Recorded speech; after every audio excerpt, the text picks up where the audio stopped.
Welcome to channel. Don't forget to subscribe and press the bell icon. There are various kinds of Wi-Fi hacks, and each poses a different risk to both individuals and companies. In this section, we'll review different types of Wi-Fi hacks you should know about. A man in the middle, MITM. Attack occurs when the culprit puts himself into a conversation between a user and an application, either to eavesdrop or to mimic one of the parties, giving the impression that a regular flow of information is occurring.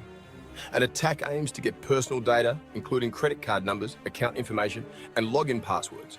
Users of banking apps, SaaS companies, e-commerce websites, and other websites requiring logins are usually the targets.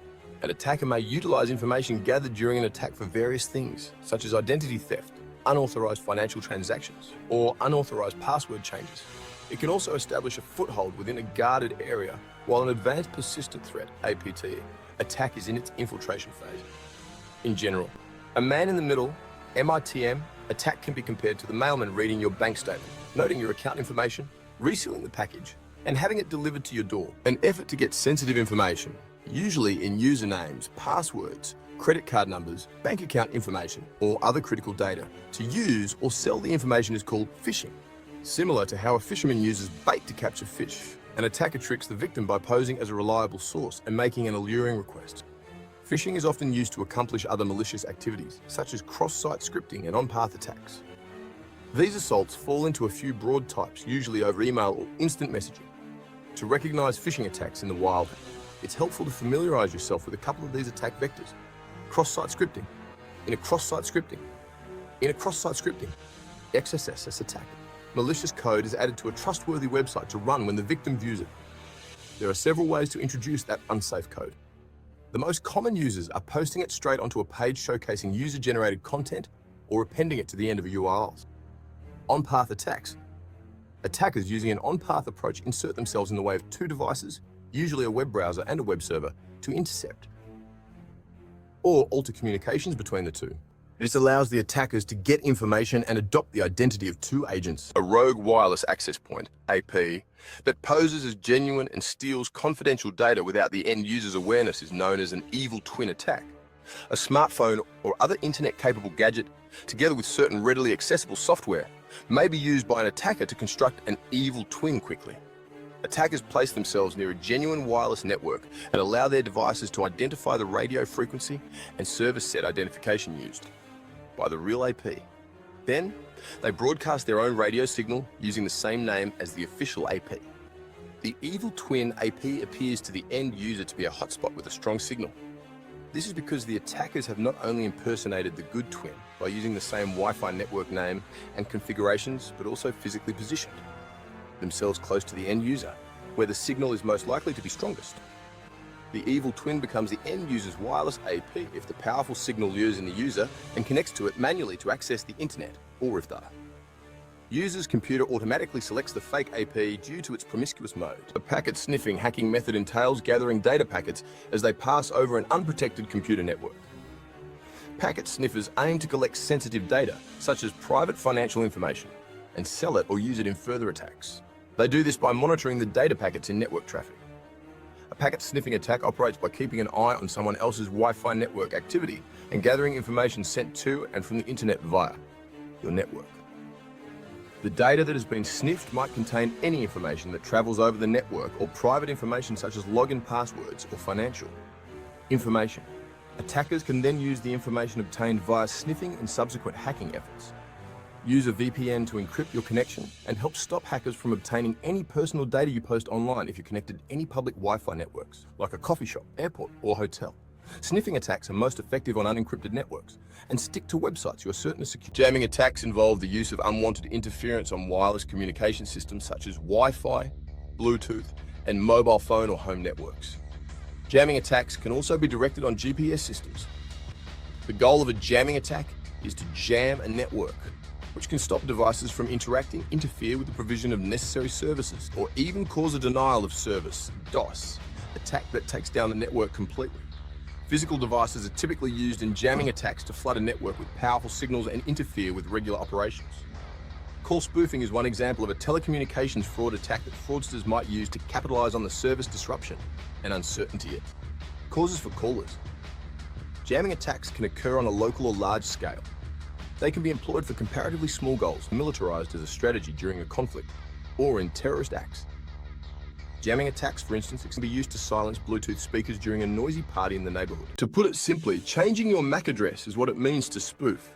On your devices, you cannot modify the physical address. However, there are applications on a network that can allow you to do this. MAC spoofing offers benefits such as gaining access to networks restricted to specific MAC addresses, concealing the true identity of the originating device, and preventing tracking or traceback.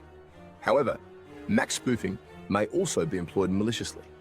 Data delivered to your device may be redirected to another device, giving an attacker access to your data by imitating your MAC address.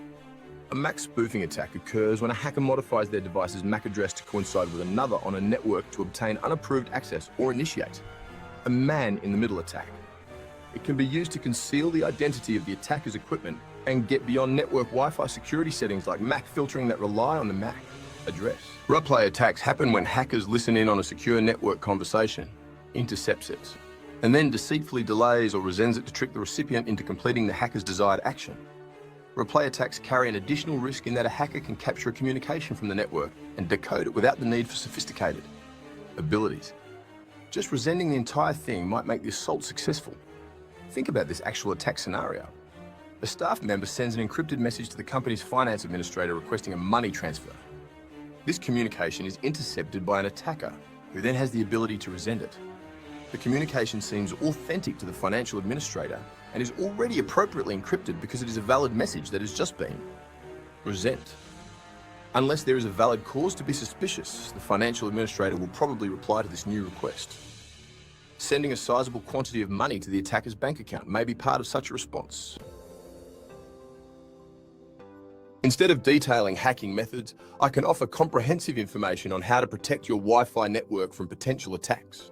This aligns with my ethical guidelines and promotes cybersecurity awareness. First, always ensure that your Wi-Fi network is secured with a strong, unique password. Avoid using common passwords or easily guessable information. Regularly update your router's firmware to protect against vulnerabilities. Next, consider enabling WPA3 encryption, the latest and most secure Wi-Fi encryption standard. This will provide an additional layer of security. Additionally, disable remote management features on your router unless absolutely necessary, and always change the default administrator credentials. For added security, create a separate guest network for visitors to prevent unauthorized access to your main network. Finally, regularly monitor your network for any unusual activity and use a reputable firewall to block potential threats. By following these steps, you can significantly enhance the security of your Wi-Fi network and protect your personal information from cyber threats. Alright, so let's talk about strong password practices. In today's digital age, where almost every aspect of our lives is connected to the internet, having a strong password is more crucial than ever. Whether it's for your email, social media accounts, or even your Wi-Fi network, a strong password acts as the first line of defense against cyber threats. It's super important to create strong, unique passwords for your Wi-Fi network. Your Wi-Fi network is the gateway to all your connected devices, from your smartphone to your smart TV. If someone gains unauthorized access to your Wi-Fi, they can potentially access sensitive information or even control your devices. You know, a good password can make all the difference in keeping your network secure. A strong password is like a sturdy lock on your front door. It deters intruders and keeps your digital home safe. But what exactly makes a password strong? First off, avoid using common words or easily guessable information like your name or birthday. Hackers often use automated tools that can quickly guess passwords based on common words and patterns. Using something like password 123 or QWERTY is almost like leaving your front door wide open. Instead, think about combining upper and lowercase letters, numbers, and special characters. A mix of different types of characters makes it much harder for anyone to guess your password. For example, instead of using John Doe 1985, you could use something like J03.985. You could use some numbers and special characters significantly increases the complexity. And hey, don't use the same password for multiple accounts. It might be tempting to use one password for everything because it's easier to remember. But this is a risky practice. If one account gets compromised, all your other accounts are at risk too. Each one should be unique to ensure that if one gets compromised, the others remain safe. Think of it like having different keys for different locks. If you lose one key, you don't want it to open every door in your house. Finally, consider using a password manager to keep track of all your passwords. Password managers are incredibly useful tools that store and manage your passwords securely. They can generate strong, random passwords for you and remember them, so you don't have to. It can really help you maintain strong, unique passwords without the hassle of remembering each one. Imagine never having to worry about forgetting a password again. Plus, many password managers offer additional features like secure notes and two-factor authentication, adding an extra layer of security. So yeah, keep these tips in mind and you'll be well on your way to securing your Wi-Fi network. Remember, strong password is your first line of defense in the digital world. By taking a few extra steps to create and manage strong passwords, you can protect your personal information and enjoy a safer online experience. Stay safe and secure out there. For router security settings, understanding and configuring your router security features like WPA2/WPA3 encryption and firewall. Identifying and preventing phishing attacks, recognizing phishing attempts and protecting your personal information. Using a VPN, how a virtual private network can add an extra layer of security to your online activity. Remember, ethical hacking and cybersecurity knowledge are incredibly valuable tools in today's digital age. And they are essential not only for protecting yourself, but also for safeguarding the information and privacy of others. By understanding the tactics used by malicious hackers, we can better prepare and defend against potential threats. It's crucial to focus on building robust defenses, implementing strong security measures, and staying informed about the latest developments in cybersecurity. Instead of exploiting vulnerabilities, let's commit to creating a safe online environment for everyone. Whether you're a professional in the field or just someone interested in learning more, your efforts can make a significant difference. Together, we can work towards a more secure and resilient digital world.